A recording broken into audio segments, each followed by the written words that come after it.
नमस्कार, prime TV देख रहे हैं। मैं हूं आपके साथ रामकृष्ण शुक्ला।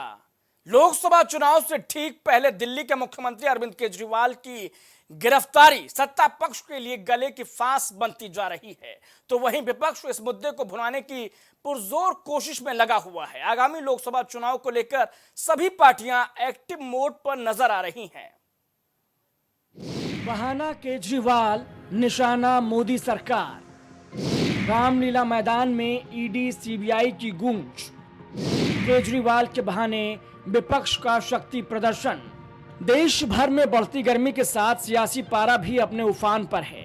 लोकसभा चुनाव 2024 के दंगल के बीच आबकारी नीति भ्रष्टाचार के मामले में दिल्ली के मुख्यमंत्री अरविंद केजरीवाल की गिरफ्तारी पर सियासी तूफान उठा हुआ है। इसके खिलाफ रविवार को दिल्ली के मशहूर रामलीला मैदान में विपक्षी दलों की इंडिया गठबंधन की मेगा रैली हुई।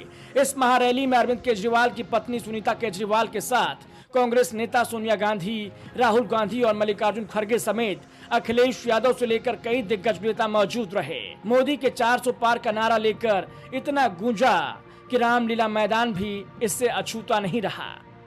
जिस दिन मैच फिक्सिंग कामयाब हो गई, उस दिन आपका संविधान, हमारा संविधान खत्म हो जाएगा। जिस दिन संविधान खत्म हो गया, उस दिन हिंदुस्तान के दिल पर एक बहुत बड़ी चोट लगेगी। तो ये जो चुनाव है, ये चुनाव कोई मामूली चुनाव नहीं है। ये चुनाव हिंदुस्तान को बचाने का, संविधान को बचाने का, और जो गरीबों का हक है, किसानों का हक है, पिछड़े वर्गों का, दलितों का, आदिवासियों का, गरीब जनरल कास्ट के लोगों का हक है, उसको बचाने का हक, उसको बचाने का चुनाव है। कि अपने केजरीवाल ने जेल से आपके लिए एक संदेश भेजा है। इस संदेश को पढ़ने से पहले मैं आप लोगों से कुछ पूछना चाहूंगी। हमारे प्रधानमंत्री मोदी जी ने मेरे पति को जेल में डाल दिया। क्या प्रधानमंत्री जी ने सही किया?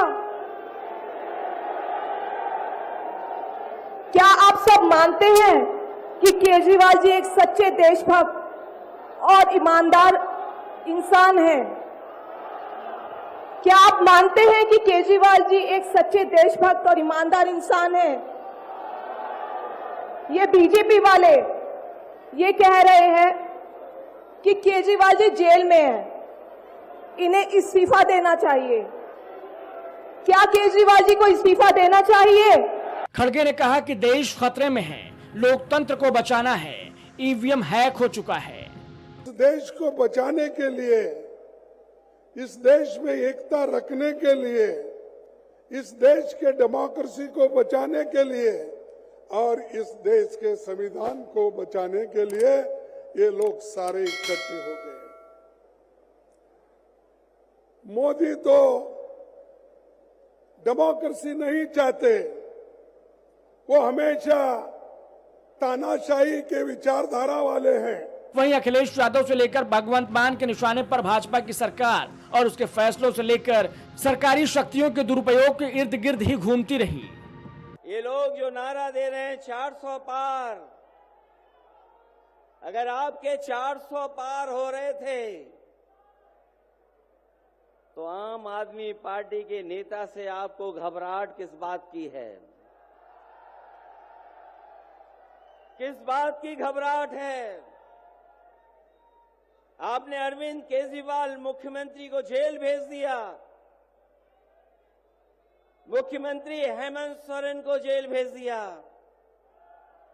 और मैं तो उस उत्तर प्रदेश से आता हूं जिस उत्तर प्रदेश के लोगों ने भारतीय जनता पार्टी को मौका दिया, उनका स्वागत किया। लेकिन याद रखें, उत्तर प्रदेश के लोग अगर स्वागत करते हैं तो समय आने पर धूमधाम से विदाई भी करते हैं। केजरीवाल और ईडी के बहाने ही सही विपक्षी एकता की शक्तियां एक मंच पर आई हैं। हालांकि ये भी सच है कि देश भर के कई सूबों में इंडिया गठबंधन की पार्टियों में एकता नहीं हो पाई है। विपक्ष भले ही हम साथ साथ हैं की राह पर हो, लेकिन विपक्षी एकता में दरार कई सूबों में साफ नजर आई है। तो दूसरी ओर पीएम नरेंद्र मोदी ने भी यूपी के मेरठ से एनडीए के चुनावी कैंपेन की शुरुआत कर दी है। पीएम की इस रैली में एनडीए के सभी घटक दलों के नेता मौजूद रहे। रैली में यूपी के सीएम योगी आदित्यनाथ से लेकर हरियाणा के सीएम नायब सिंह सैनी सहित जाटलैंड के युवराज कहे जाने वाले जयंत चौधरी भी मंच पर थे। महामहिम राष्ट्रपति जी से मैंने भारत रत्न का वो चिन्ह स्वीकार किया और मैं सोच रहा था वह चिन्ह मेरे हाथों में गया, वो प्रतीक, वह सम्मान, लेकिन वह असली गाड़ी कमाई देश के किसानों की है, कमेरों की है, उस नौजवान की है जो अपना सब कुछ दांव पर लगाकर भारत की सेनाओं में सेवा करता है, उस सामाजिक कार्यकर्ता की है जो देश में सबसे गरीब और वंचित वर्ग के उत्थान के लिए मेहनत करता है, हर एक उस नौजवान की है जो एक सपना देखता है अपने समाज को, समाज के और परिवार के लिए बेहतर रास्ते खोलने के, उसके लिए संघर्ष करता है। आपको और हमें आज देश जिस पड़ाव पे है सोचना होगा, और खास तौर से मेरठ वासियों को। कोई तो कारण होगा कि देश के प्रधानमंत्री जी ने भारत रत्न के उस कार्यक्रम के बाद पहला पड़ाव था, तो उस पहला पड़ाव उन्होंने मेरठ की धरती को चुना कि मेरठ के लोगों के पास में जाऊं और देश के लिए अपना संदेश दूं। ये चुनाव मात्र चुनाव नहीं है, ये चुनाव उन लोगों को फिर से सही जगह दिखाने का समय है जिन लोगों ने सामाजिक ताने बाने को छिन्न भिन्न करने का कार्य किया है। ये चुनाव फैमिली फर्स्ट बनाम नेशन फर्स्ट के बीच में है, माफिया राज बनाम कानून के राज के बीच का है, भ्रष्टाचार बनाम जीरो टॉलरेंस के बीच का है, तुष्टीकरण बनाम सबका साथ सबके विकास के बीच का है, स्वार्थ के परिवार बनाम मोदी के परिवार के बीच का है, जातिवाद बनाम गरीब कल्याण के बीच का है। एक तरफ विकास को लेकर के चलने वाली सरकार और दूसरी तरफ षड्यंत्र हजार करने वाले वह नापाक गठबंधन के लोग जो तमाम प्रकार की भ्रम की भावनाएं पैदा कर रहे हैं। जयंत और योगी के भाषण के बाद अब बारी थी मेन हीरो की। जैसे ही मोदी मंच पर आए तो जाटलैंड में राम नाम की गूंज इस बात का भी संदेश देने लगी कि जयंत को बीजेपी के साथ लाना इस चुनाव में तुरुप का इक्का साबित हो सकता है। राम राम। मेरठ की ये धरती क्रांति